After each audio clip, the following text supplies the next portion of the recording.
Hey everyone, Danny Webster here from PocketNow.com, and this is a software review of the Sony Ericsson Xperia Play, and this is the unlocked European version, so it may be different from the versions that come to the States. So let's get started.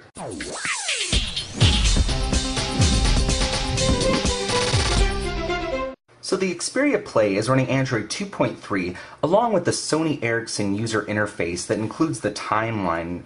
And if I go here, I can view my timeline, and this allows me to update my status through Facebook and Twitter directly from my device, and I can also view what my friends have posted as their status updates. So if I want, I can just go here, and I can select my events. I can go here and add a new message if I like, if I want to change my status.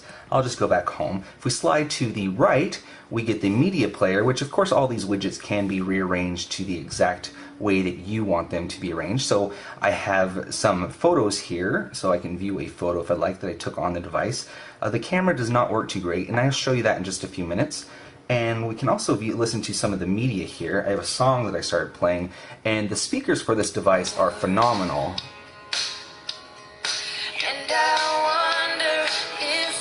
Like, it's probably the best speakers that I've ever heard on any mobile device. It sounds just like a regular stereo system that you would pay hundreds of dollars for. So we can go back, we can go over here, and we can view the clock, which is also just another widget, and we can also get tips and information. Go down here, we can add things to these folders on the bottom. So we can add our media. We can go down here and change our messaging. I don't have any text messages in there right now. We can also go to our contact list, and let's just click done, and I'm sure that it will try to show my phone number of one of my phones here. So I can view my contact list, and I can also view my favorites and go to the call log. So we'll just go back, and let's see, what else do we have? We have the phone, so this is the dialer. Unfortunately, we still are unable to get a speed dial setting to come up on this device, so hopefully Android or Google implements that in the future, because it would be nice to just start dialing and have a name come up like it does on certain HTC devices. So we'll just go all the way to this side. We have our PlayStation Pocket, which shows our recently played games, and we can also get more games. And we also have these other widgets which allow us to turn and turn off radios. So if we click down here, we can view some of the live wallpaper that are included, and it only comes with a very select few. It comes with the generic Android live wallpaper, along with a classic PSP and the original PSP live wallpaper. So we can just go back, and you can change the colors on those live wallpapers. So if I go down here, I can go to my applications, and I can rearrange them based upon my own order. I can change them to alphabetical, which I have set right now, most used, and recently used, which is a great thing to have recently installed, I should say. So it's nice to be able to have the applications where you exactly want them based upon your own preferences. So I have the alarm, I have my browser, which this device already had Flash 10.1 installed, and I upgraded that to 10.2. We have our default calculator, but it is reskinned to the Xperia user interface kind of style, so we can just go back. We have our calendar. It's pretty big, and I like how this calendar is set up, so I can view the months and the days. I can also view my events. We have the camera application, and the camera on this device does not work too great. It wouldn't take photos in low light very well, and whenever I had it set to auto flash, it always like overexposed the photos. So I'll show you that in the final review, but we'll just skip this for now. And we also have our clock, which is the default clock on every Android device that's out about now. And we have our contacts, which we already saw. We have email, Facebook. This does include Facebook installed on it, so you can also upgrade that through the market. We have our gallery, so we can view our photos. And this is the same gallery that comes on every Android device that's coming out these days. So we can view a photo here. We can zoom in, zoom out, and change the way that that's displayed. So we'll just go back home, go to our applications. We can also get games. I'll show you that in just a second. We can go to our Gmail, our Google search, our Latitude, which you've all seen, our Liveware Manager, which this is pretty cool because if you plug in a headset, you can predetermine which application it's going to launch. So if I wanted to, I could have it launch the music application based upon if I just plug in a headset or headphones or whatever. So we can just go back. We have our media server, which allows us to sync wirelessly with our computers over a network connection. So all I have to do is click this little button and it will turn on, and then I can add or delete photos or media to and from the Xperia Play. So we'll just go back. We have our messaging, our music, which we already saw on the first widget. We have our navigation, which is the same navigation that comes on Android 2.1 and above. We have our news and weather. We have a basic version of Office Suite. This isn't the Pro version. Let's see if I have anything on here. I think I had one thing. Maybe not. Okay. So this is just an Office viewer. If you get the Pro, you can edit things. We have our places. We have our Play Now, which allows us to play media over the PlayStation Network, so you can download things. And also, but I haven't logged in yet, so we'll just go back. We get PlayStation Pocket, which shows us the same thing that we saw in the beginning. We can see all of our recently played and our recently added games. We have our Postcard, which allows us to send MMS messages in the form of a postcard, and it also allows you to add geotagging information. And go to our settings. We have our setup guide, which is pretty in-depth to set up. So it shows you practically everything that you need to do to set up the Xperia Play. We'll just go back. Support information allows you to search for anything. We can sync with the PlayStation Network and the Sony Ericsson network, I should say.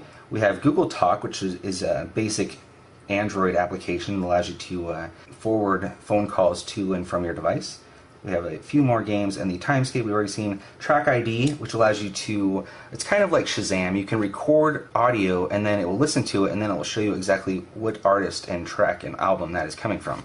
Also have voice search and Xperia Play and YouTube. So let's go to the Xperia Play, and I'll show you how some games work on this device. So it does come with 5 games. Of course, we're predicting that when it is launched in the States, it will come with better games. Another theory is that this device may be the predecessor to the NGP, the PSP2 that's coming out in the future, that does allow for screen touches and also better controls, because the other NGP device has these 2 joysticks, but they are, of course, our joysticks. They aren't touchpads like they are on the Xperia Play. So let's go into a game here. We'll try Bruce Lee, and I'll show you how the gameplay works.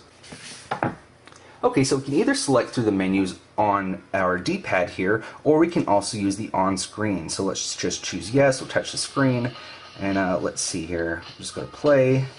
And I think it's easier to select using the touch screen than it is to use the D-pad. We'll just go to arcade. And let's see here, combat settings. We'll just go fight.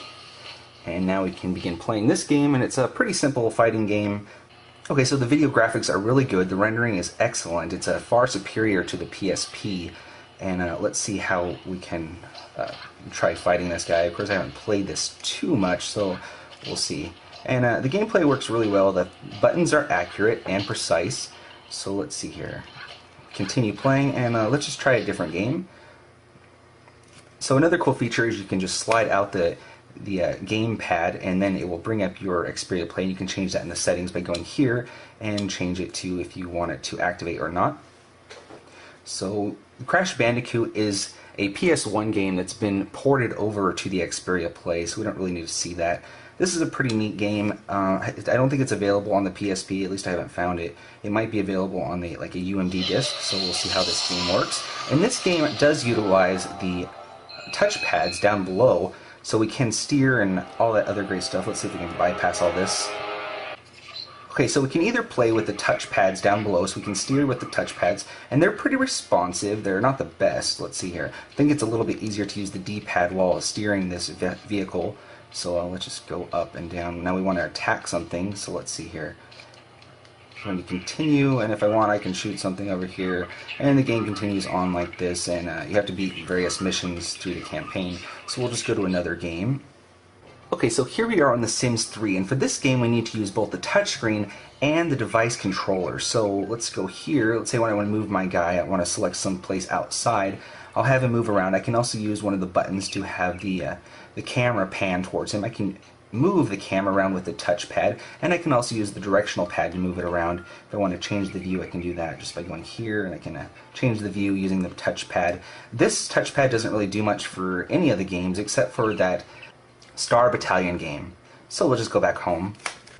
So to get more games, all we have to do is go down here and to get games, and there's only about 4 other games that are available, and I downloaded 3 of them because they were free. and they're just demos, so we can just go back.